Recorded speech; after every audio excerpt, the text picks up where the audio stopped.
राहुल गांधी ने क्यों तोड़ा सुरक्षा का घेरा, सीआरपीएफ ने किससे की एलओपी की शिकायत। राहुल गांधी के विदेशी दौरों से सीआरपीएफ परेशान, प्रोटोकॉल की अनदेखी करके हुए ये विदेशी दौरे। इटली, दुबई और कतर का दौरा शामिल, क्या कहती है प्रोटोकॉल येलो बुक।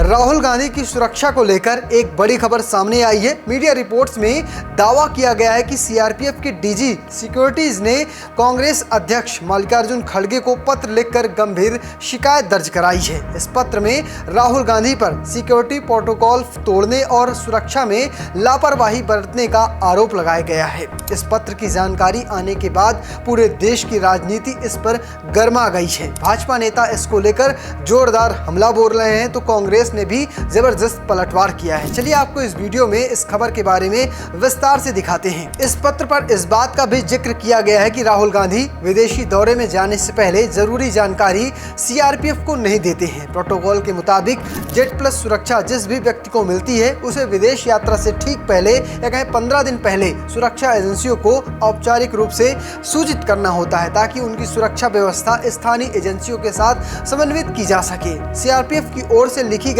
इस चिट्ठी को लेकर मिली जानकारी के अनुसार पिछले 9 महीने में राहुल गांधी ने 6 बार सुरक्षा प्रोटोकॉल की अनदेखी करते हुए विदेशी दौरे किए हैं। इनमें 30 सितंबर 2024 से 9 जनवरी 2025 तक इटली का दौरा, 12 मार्च 2025 से 17 मार्च 2025 तक वियतनाम का दौरा, 17 अप्रैल से 23 अप्रैल 2025 तक दुबई का दौरा, 11 जून से 18 जून 2025 तक दोहा कतर का दौरा, इसके बाद 25 जून से 6 जुलाई 2025 तक लंदन का दौरा, 4 सितंबर से 8 सितंबर 2025 तक मलेशिया का दौरा। इन दौरों की जानकारी राहुल गांधी ने एजेंसियों को पहले से नहीं दी थी, जिससे सुरक्षा एजेंसियों को बड़ी दिक्कतों का सामना करना पड़ा है। इसी पत्र में कांग्रेस अध्यक्ष मल्लिकार्जुन खड़गे और राहुल गांधी से अपील की गई है कि आगे से सुरक्षा प्रोटोकॉलों और आवश्यक दिशा निर्देशों का पालन सुनिश्चित किया जाए। इस खबर के बाहर आने के बाद तो राजनीति पूरे देश की गर्मा गई है। भाजपा के गिरिराज सिंह हो या फिर कांग्रेस के पवन खेड़ा, सब एक दूसरे पर जमकर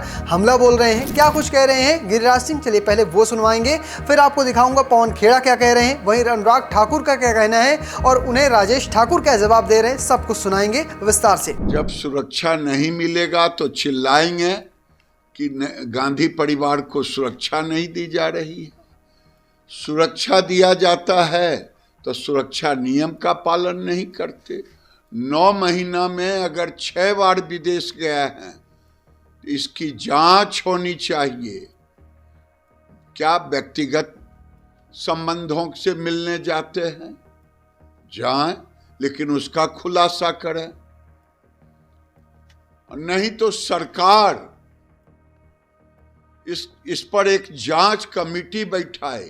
आखिर कहां जाते हैं, क्या करते हैं, वही आदमी छुपाता है जो संदिग्ध कोई व्यक्ति होता है। अगर ये संदिग्ध काम करते हैं तो इस पर जांच होनी चाहिए। जो टाइमिंग है इस पत्र की और जिस तरीके से ये पत्र के कंटेंट्स मीडिया में लीक किए गए, इससे सरकार की मंशा और नियत पे बहुत सवाल खड़े होते हैं। सरकार डरी हुई है वोट चोरी अभियान से, राहुल गांधी से।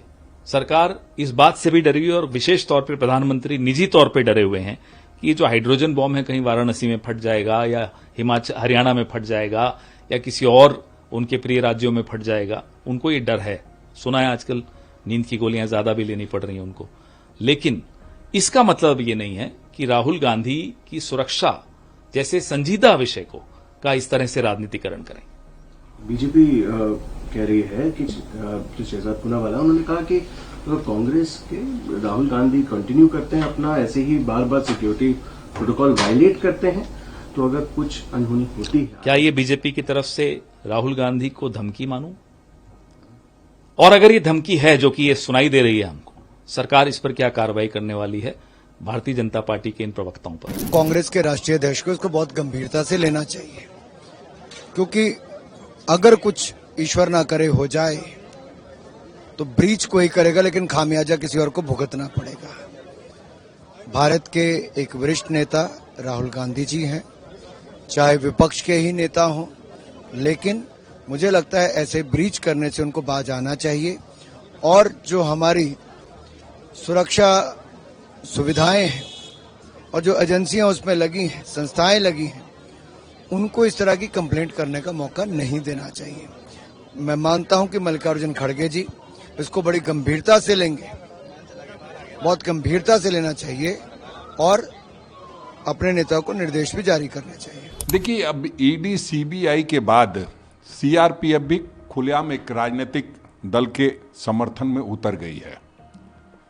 सुरक्षा मानकों का ख्याल रखना ये एक अलग बात है और इस तरह का पत्र लिख करके राजनीति करना एक अलग बात है।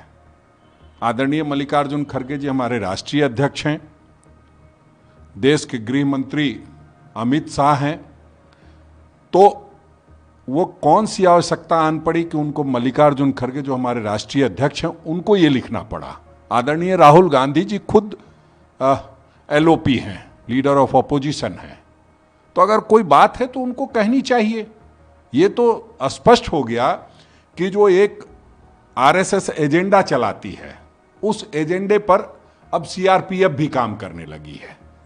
तो हम समझते हैं इस तरह की बेतुकी बातें करके सीआरपीएफ जो एक गरिमामयी संस्था है जो सुरक्षा के लिए जानी जाती है, उसका भी वो भी अपना राजनीतिकरण कर रही है। फिलहाल आप कैसे देखते हैं राहुल गांधी की शिकायत को कमेंट बॉक्स में लिखिएगा और पेज को फॉलो करना, चैनल को सब्सक्राइब करना बिल्कुल भूलिएगा। धन्यवाद।